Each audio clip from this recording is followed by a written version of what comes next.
हाँ second year. ये आप लोगों को अभी तक जो बताया गया है एमएससी के बारे में, आप सबको सब कुछ क्लियर है? कोई प्रॉब्लम है इसमें? मैं तो कंटिन्यू करूँगी ना। हाँ भाई सेकेंड ईयर। ये आज आपको जो एमएससी बताया गया था अभी तक, वो सब चीज़ तो आपको क्लियर होगी कि एमएससी क्या होता है। एमएससी एक ऐसा जीन का ग्रुप होता है जो किस चीज़ का प्रोडक्ट करता है, आपके एंटीजेंस का। वो एंटीजेंस कहाँ पाए जाते हैं? किसी न्यूक्लिएटेड सेल की सरफेस के ऊपर, ठीक है। और इनका मेन फंक्शन क्या रहता है? ये किस चीज़ के रिस्पॉन्सिबल होते हैं? ये ग्राफ्ट रिजेक्शन के लिए भाई रिस्पॉन्सिबल होते हैं। ग्राफ्ट रिजेक्शन, यहाँ क्वेश्चन आया था ग्राफ्ट क्या होता है, तो हमने यहाँ एग्जाम्पल किसका लिया था? ये ट्रांसप्लांटेशन का लिया था। ट्रांसप्लांटेशन मीन क्या होता है? ये एक ऐसी प्रोसेस होती है जिसमें इम्प्लांट किया जाता है कोई भी टिश्यू या ऑर्गन, ठीक है। और जो भाई इस चीज को डोनेट करता है टिश्यू या ऑर्गन को, उसे हम किस नाम से जानते हैं? हम डोनर के नाम से जानते हैं। और जिसमें किया जाता है उस टिश्यू या ऑर्गन को ट्रांसप्लांट, उसे हम रेसिपिएंट कहते हैं। और उस ग्राफ्ट समझ में आया? जिस ऑर्गन को किया जाता है उसे हम ग्राफ्ट से बोलते हैं। यहाँ तक तो पहले ही क्लियर था, यहाँ तो जस्ट आपको एक समरी बताया था। ये सब कुछ क्लियर है सेकेंड ईयर? किसी को कोई परेशानी है सेटेड तो आप पूछ सकते हैं, अदरवाइज फिर हम आगे चलते हैं।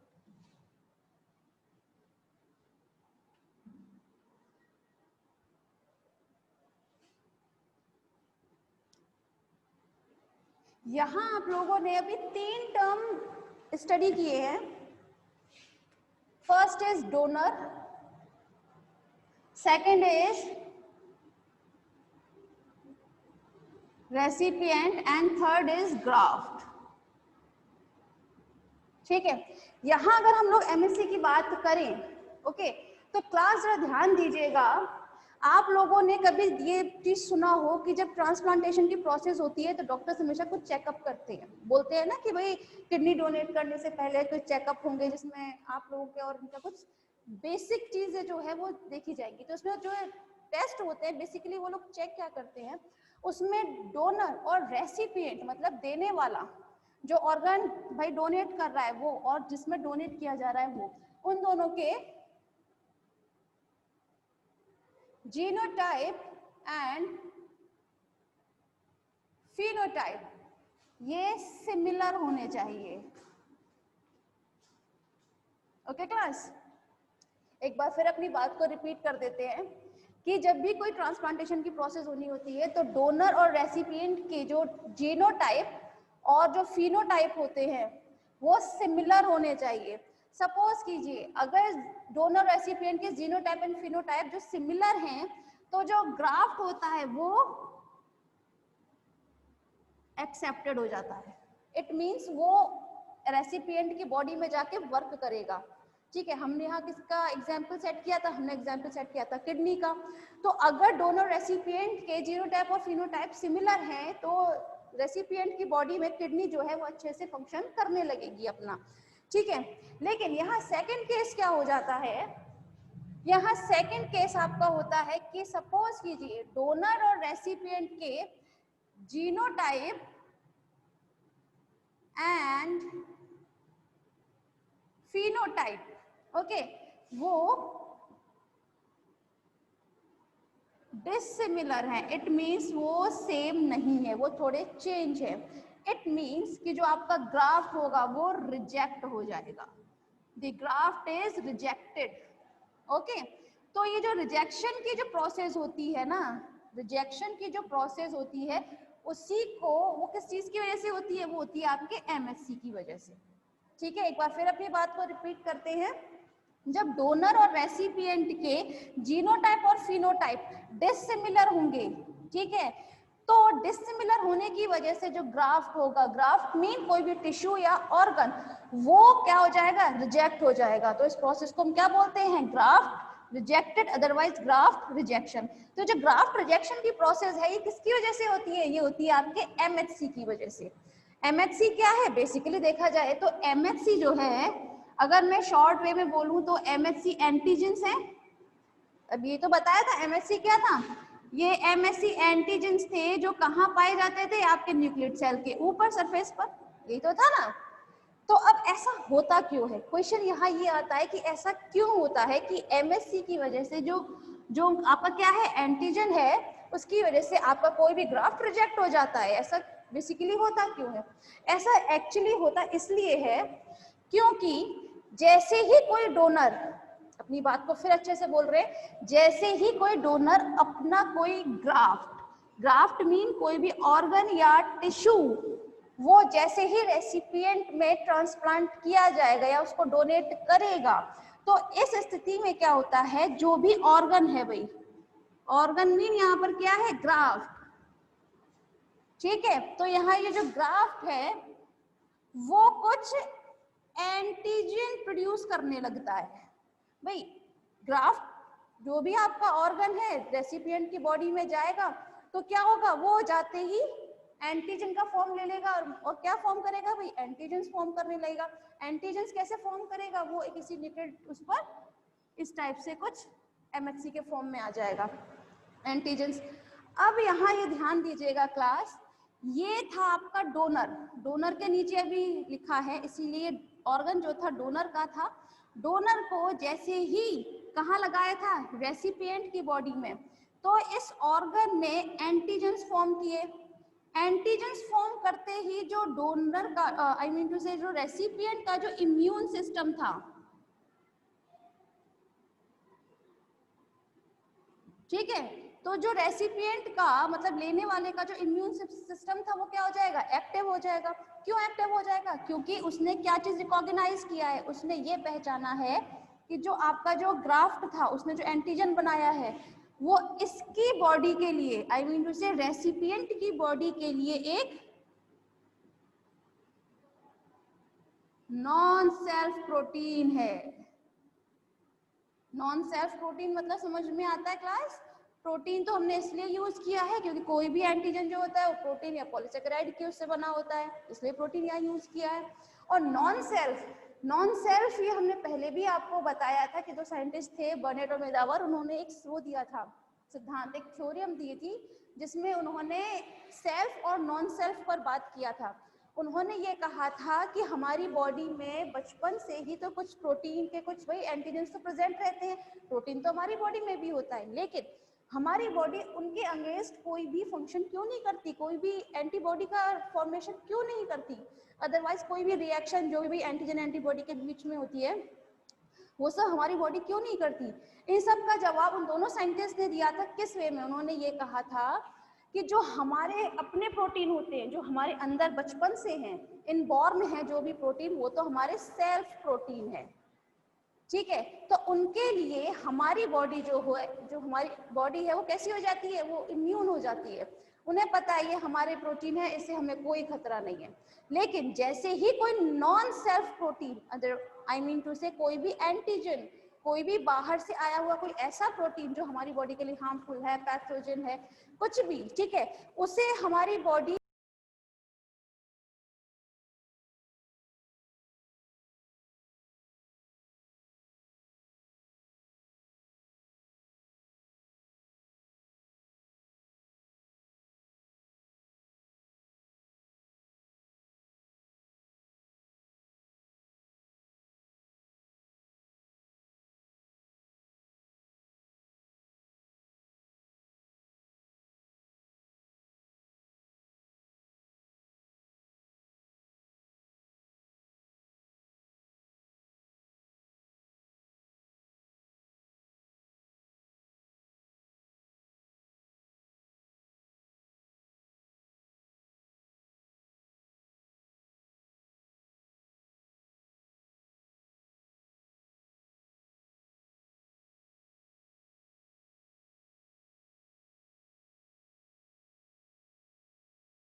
ठीक है, मैं पूछूंगी ना, मैं पूछने के लिए आई, देखा तो ये बंद था।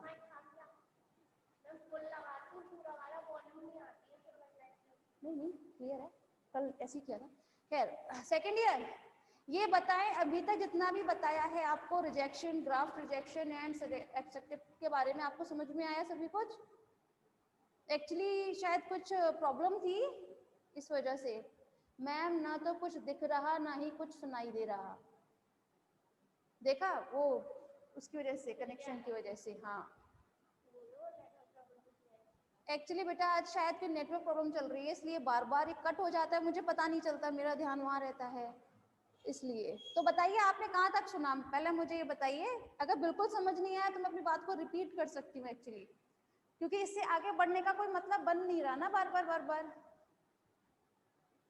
मालूम पड़े मैं तो कंप्लीट करा के चली जाऊँ आज एमएससी और आपको समझ ही ना आए तो कोई मतलब नहीं है। तो आप मुझे बताएं पहले, यस मैम, रिपीट कर दो। ओके क्लास, ठीक है। तो स्टार्टिंग से रिपीट करना है या सिर्फ यही रिपीट करूं, ये मुझे बता दो। मैंने तो एक बार रफ कर दिया एक्चुअली। स्टार्टिंग से करना है या बस यही जो आपके सामने है इस वक्त इसी को रिपीट करना है?